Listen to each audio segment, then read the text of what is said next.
Our favourite correspondent, I think I speak for almost all of you at least, is Professor Seyed Marandi, Professor of English Literature and Orientalism at the University of Tehran.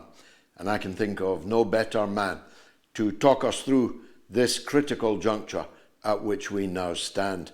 Professor Marandi, welcome back to the mother of all talk shows. It's always an honour to interview you, though sadly it's almost always in the most dire of circumstances.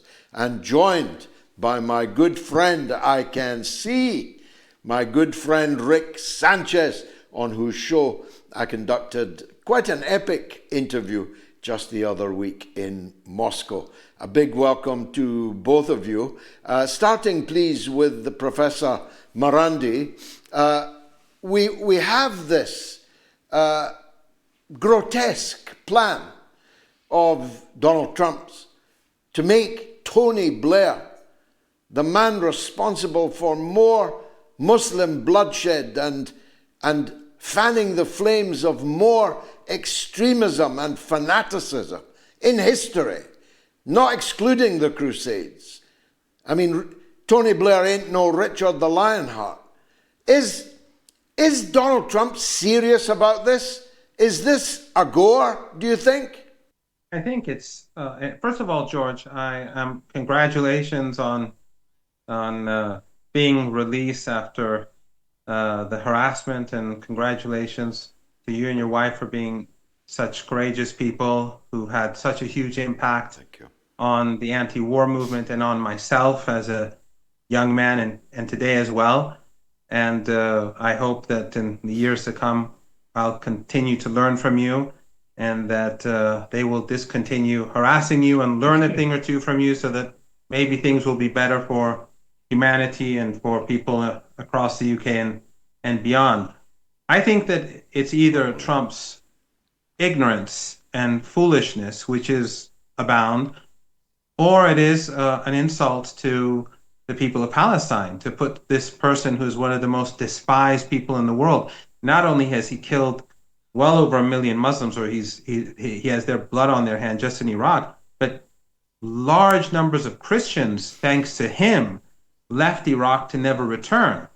And the UK has many Christians from Iraq who've been there for well over 1,000 years, their ancestors, and they've been uprooted because of the catastrophe that he and Bush and the political establishment of the UK and the US brought about. And Iraq will never return to normal. And as a result, we have ISIS and Al-Qaeda well, nowadays we know that Petraeus is very a big fan of Al-Qaeda and its leader. But the catastrophe that they brought upon Iraq spread across the region, and we're still, people across the region and beyond, are paying the price. Even those in the UK who hate foreigners and refugees and immigrants, instead of blaming these immigrants, they should be blaming the likes of Blair, who destroyed their countries and their lives and forced them to move to the UK. Professor, is it going to fly? I mean, are we really 3 days away from either acceptance of this new Crusader government, or the Israelis are given total, unrestrained American support to finish the job, as they put it, the job being the annihilation of 2 million people? I cannot imagine the resistance accepting these terms of capitulation. And I think those countries like Qatar and Turkey and the others that gave their support, that was an extraordinary betrayal of the Palestinian people. This is basically an unconditional surrender, and it would be the end of Gaza and the Palestinian people in Gaza. The head of the Palestinian Islamic Jihad rejected it.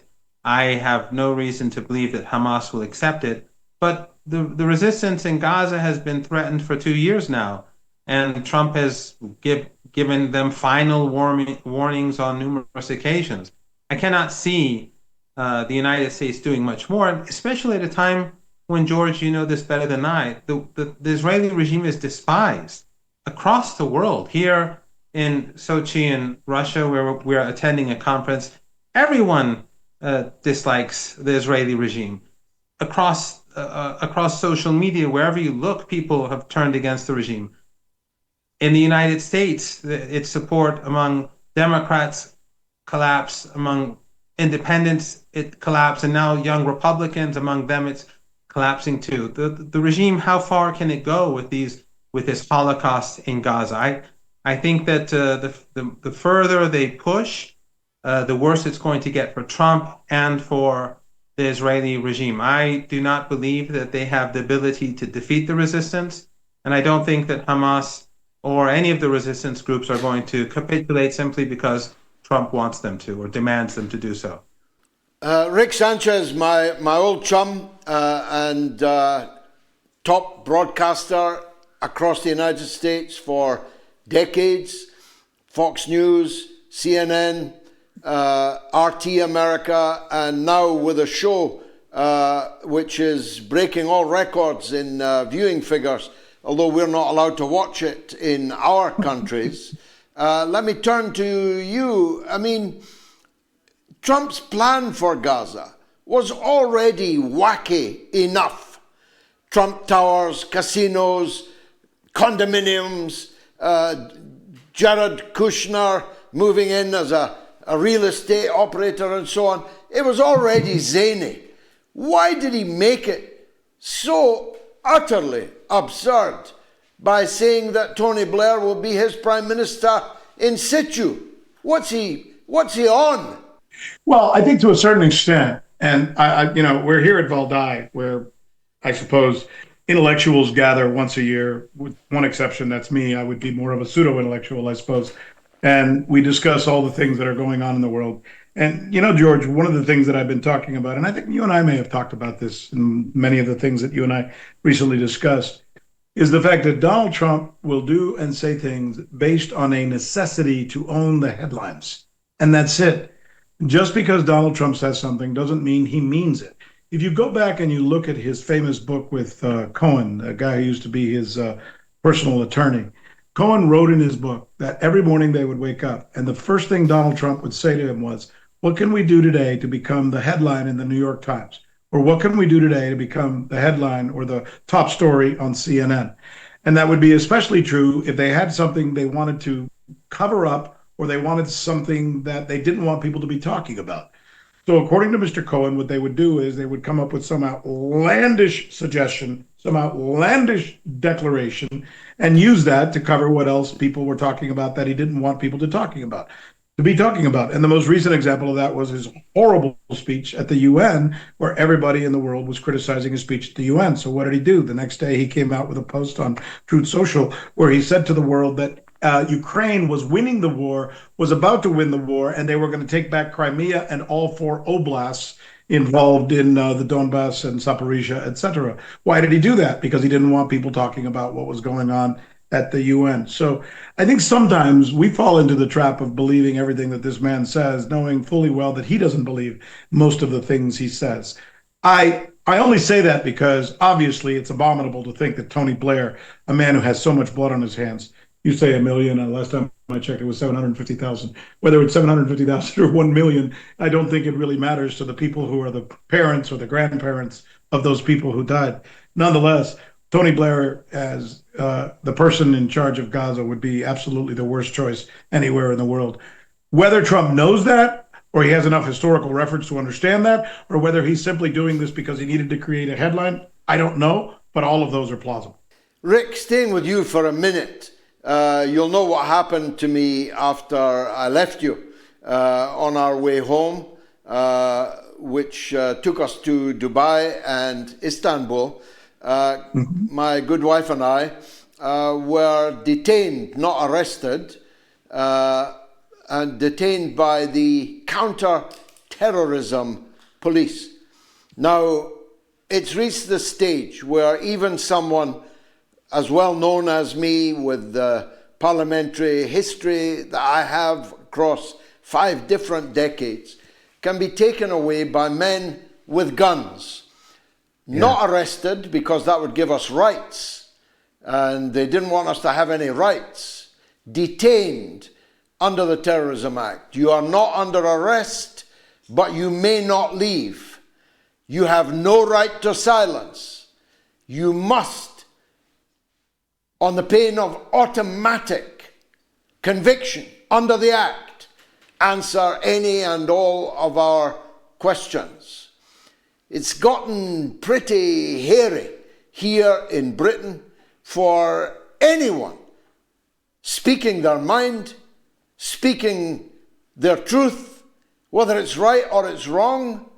We've reached the stage where my appearance on the Rick Sanchez show in Moscow gets me and my wife arrested at gunpoint and held for 4 hours and 5 hours respectively, and all of our electronics seized and still not returned, causing chaos, havoc to our work and our family life. Do people in Russia know just how much of an enemy Britain is determined to make of Russia? They do, and you have been the center of conversation here in Valdai. Valdai is a place where people like you come from all over the world. There's some, I think, close to 300 people here from all over the world, representing everything from embassies to intellectuals, people who are journalists, and people from the academic world. And the topic of George Galloway has been one of the top topics discussed every night at dinner, because that's all this place is people coming together to share ideas and talk about some of the things that are going on in the news. Obviously, the whole idea here is trying to figure out how we go from a unipolar world to a multipolar world, and how do we make sure that the multipolar world doesn't make the same mistakes, thereby becoming another hegemonic situation. So, okay, great. That's all very important stuff. But in the process of all of that, what happened to you becomes important. It's a very big conversation, obviously, in this part of the world. And it makes a lot of people, I'll be honest with you, even people who I've planned to have on my show who have suddenly backed out because they're afraid because of what happened to you. And, you know, what I sense, George, is that there's no country in the world right now worse than the UK when it comes to this. Because yours is not the only example that I've learned of lately. I would hope, I think, and I pray, as a good Catholic that I am, that the situation in the United States is a little different. I haven't seen a case like this in the United States. Say what you want about Mr. Trump and his administration, and there's plenty to say and plenty to criticize. I have not yet seen the remnants of this type of behavior where they would accuse a U.S. citizen of being a terrorist in the circumstances that that the UK did to you.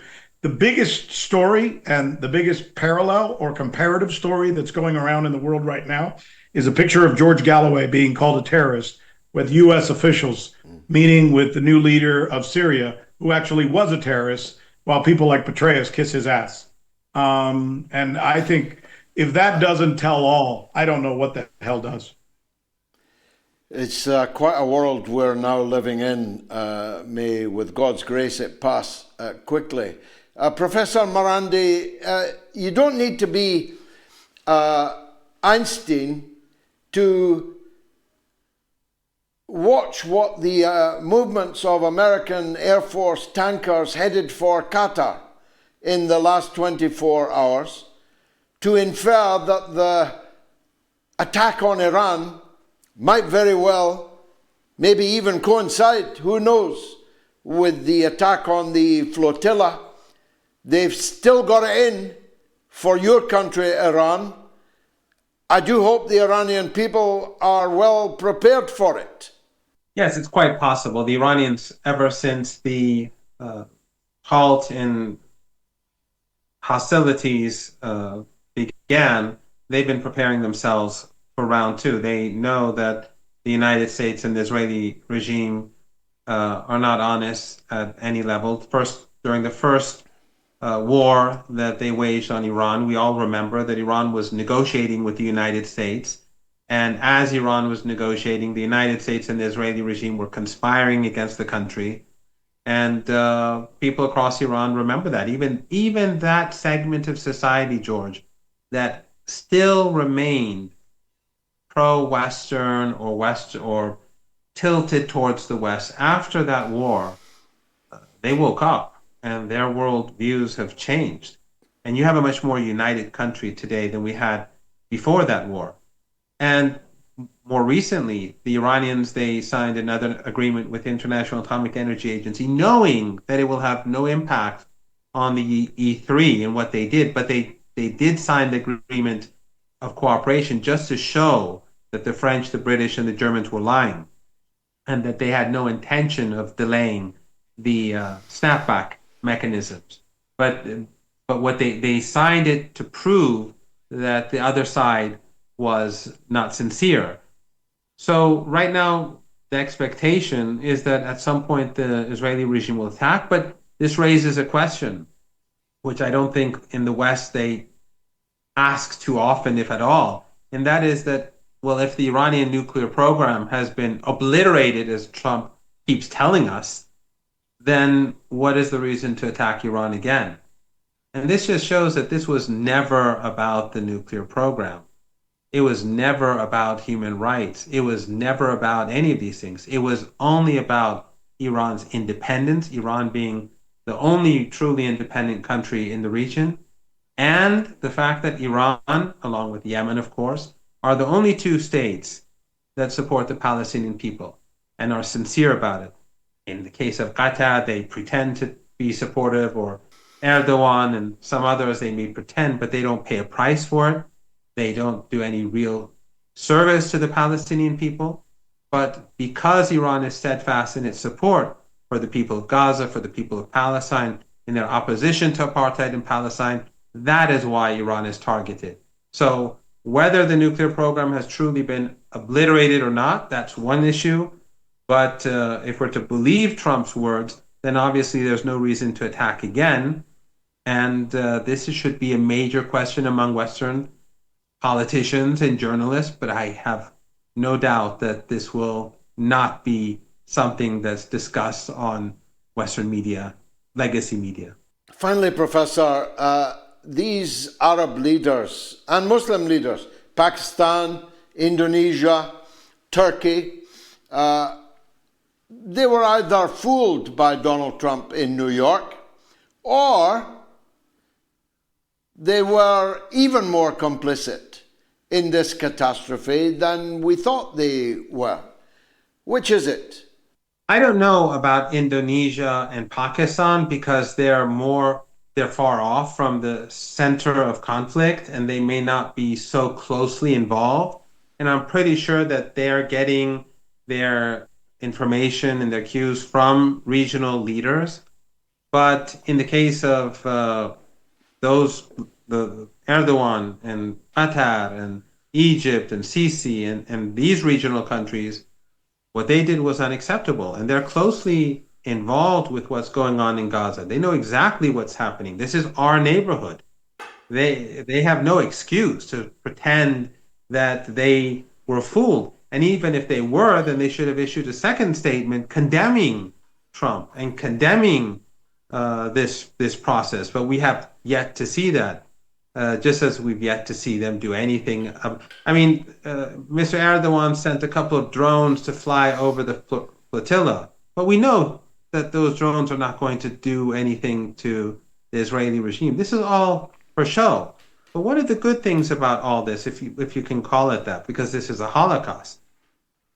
In this darkness, everyone has been exposed. All those who were lying across the world about human rights, about human values, Zionism has been exposed. And those who pretend to support the Palestinian but do nothing, they've been exposed.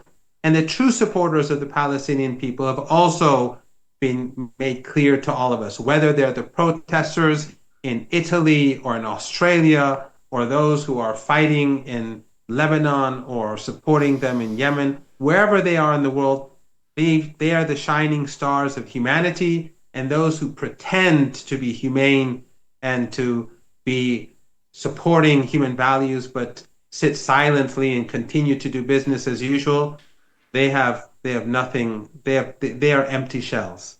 Finally, to you, Rick, the Tomahawk issue. Little Ben Wallace, the former defence minister in Britain, the one who ran away when he was supposed to face me at the Oxford Union, literally turned his ministerial car around halfway to Oxford, has rediscovered his bottle. He was on stage today saying that we have to make life unlivable in Crimea. We must squeeze the life out of Crimea, and we must use these long-range American weapons with which to do so. If tomahawks from the US are fired into Russia, it's World War III, isn't it? We had a long discussion yesterday with Mr. Lavrov.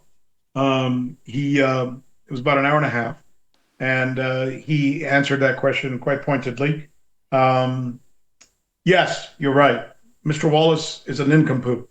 The dangerousness of his statement today, saying that immediately the West, UK, I suppose, being the leader of this, needs to bomb the Crimean bridge. I suppose he means while commuters are on it, while babies and mothers and people are traveling back and forth, we need to bomb that bridge, end it once and for all, destroy it with people on it, and then go in there and destroy Crimea. And I guess he's intimating that we should kill all the people who live in Crimea, because that will show Putin. Putin tends to look at Crimea as a trophy, and by killing all those people in Crimea, it will hurt Putin's sense of what he thinks. Mr. Wallace seems to think will be a way to get to Putin would be by killing all the people who live in Crimea. I'm still shaking my head and wondering who in the hell is even capable of saying something so dangerous, so crazy as that, because what he's obviously proposing is World War III. He's basically saying, I tomorrow would love to start a war with Russia, and I want Russia to be provoked into this war, and the way to do it is to bomb Crimea. That's basically what he said. I mean, it's further far removed than what Donald Tusk said in Poland, which is that we immediately need to start war with Russia because there were some wayward drones that nobody has yet figured out, and there's no evidence to prove that they even came intentionally in any way from Russia. So I mean, look, the facts are the facts on the ground. That's where it is right now. As for these tomahawks, the sense I get from the Russians is they think it's mostly palaver. And I think what Mr. Lavrov said yesterday to us was that it's not going to make any difference, that unfortunately the die is cast when it comes to the situation in Ukraine. One gets the sense, people like yourself and myself, who I'm a journalist, I just look at this. I'm not here to defend Russia or make excuses for Russia or make excuses for anybody.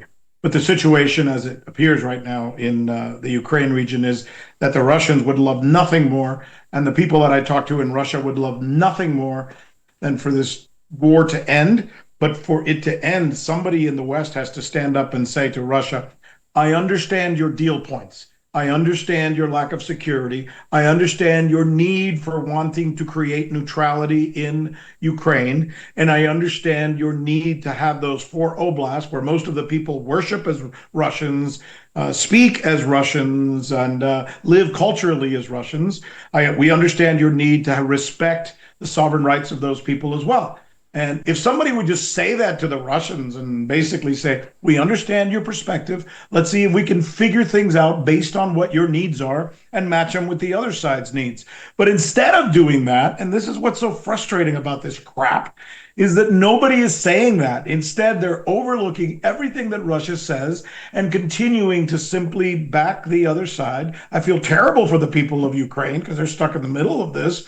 But unfortunately, what this means, George, is, and the sense that I get from speaking to a lot of the folks on the Russia side, is that they're going to continue doing what they have to do until they're given a reason to stop. And in the process, as your friend and my friend, our friend, I suppose, General McGregor has said, that means that, next stop Odessa. And, it's ridiculous that the West, especially, the UK and the Germans and Mr. Macron and others are creating a situation right now where they're making it impossible for the Russians to not find a way to stop doing what they really don't even want to do and would have been happy to stop with two oblasts just a year and a half ago. And that's the reality of the situation, man. And it's frustrating to see that, but it is what it is. Most people would say, I don't blame the Russians for not stopping. Nobody seems to even forget even negotiating with them. They won't even respect them and listen to what their point of view is in this thing. I think that's a mistake. Breaking news, gentlemen. The flotilla boat on which Tiago Avila, the Brazilian activist, I think it's called the Madeleine, has been boarded by the Israeli forces. It has been intercepted, and presumably the others are destined so to be, with nobody to protect them, least of all their own governments, certainly not the governments that sent their gunboats out. It looks like a very, very difficult situation. I was involved in the Turkish boat, the Mavi Marmara, when 10 of the people on board were murdered by Israeli forces. My own parliamentary assistant, Kevin Ovenden, was taken to a dungeon in Ashkelon. And we'll be lucky if we get out of tonight with nobody dead, Professor. Your reaction to this news? Well, George, we know that the Israeli regime, they're deeply concerned about baby formula. They're really worried that the infants in Gaza will have baby formula to drink and to use and to be fed upon with. Their contempt for the Palestinian people, their contempt for the infants of Palestine, for the children of Palestine, is known to all of us. They've been trying to starve the people of Palestine for 2 years. And those courageous men and women in this flotilla, they are not going to most probably have any success in getting that infant formula to the children of Gaza, but they are helping create greater awareness about what is happening in Gaza. The Americans and the Zionists can take TikTok and they can take CBS and they can take all the media outlets in the world, but everyone has woken up. It's too late. They should have done this 2 years ago. Everyone knows what they're doing to the children, the starvation, the airstrikes every single day. Tens of people at least are killed every single day. Children are maimed for life, traumatized for life. This is the reality of Gaza, and this is what the West supports. This is what NATO supports. This is what these regional regimes that signed that disgusting letter support, because they've done nothing to block. When these countries did not break off ties with the Israeli regime, when they refused to stop sending oil or purchasing natural gas or sending goods, then how can we expect African countries and Latin American countries and Asian countries further away to break off ties with this satanic regime? But what these heroes in the flotilla have done is that they've woken up more people, and they've angered those who've already been woken up before due to the excellent work of people like yourselves. And the reason why you are harassed and why they take you and your wife is because the two of you are busy waking up humanity about the crimes that are being committed. Hopefully, at the end of the day, all of these, the children of Gaza, they will survive and they will grow up in their own country, and their country will be freed. And Jews, Christians, Muslims around the world who stood up for the rights of the Palestinian people, like these men and women in the flotilla, they will be able to say to their children and their grandchildren that we took part in protests, that we were active to help the people of Palestine. And I'm sure that there is light at the end of this dark tunnel. Amen. Gentlemen, in the supermarkets, you sometimes get a two for the price of one offer. And that's what you have given us this evening. Well, a double delight. George, I should tell you what happened. We were all having dinner tonight at the Valdai thing. It's wonderful, by the way. We had an Italian journalist, and Mo and I were sitting together, and there was a German and a Indian journalist and a Russian journalist, and it was just an interesting group of people, and we were sharing ideas, and suddenly he turns to me and he says, "I gotta go." And I said, "Where are you going?" He goes, "I gotta be on with Galloway tonight." So I said, "Well, do you mind if I come with you? I've been thinking about George for the last several days, and I want to say hi to him. Yes. Do you mind if I just step in and just peek in and say hi? I had no intention of bigfooting the interview. Please don't think ill of me. And we're also not sharing a room, by the way." So he said, "Come on in and say hi to George." And that was the genesis of that. I just wanted to make sure we were clear. I'm deeply grateful and delighted, doubly delighted to see you both in such good heart. And I hope those returning from Valdai to European countries don't suffer the same fate that Gayatri and I did on Saturday. Thank you, gentlemen. Enjoy the rest of the Valdai conference, and may God go with you.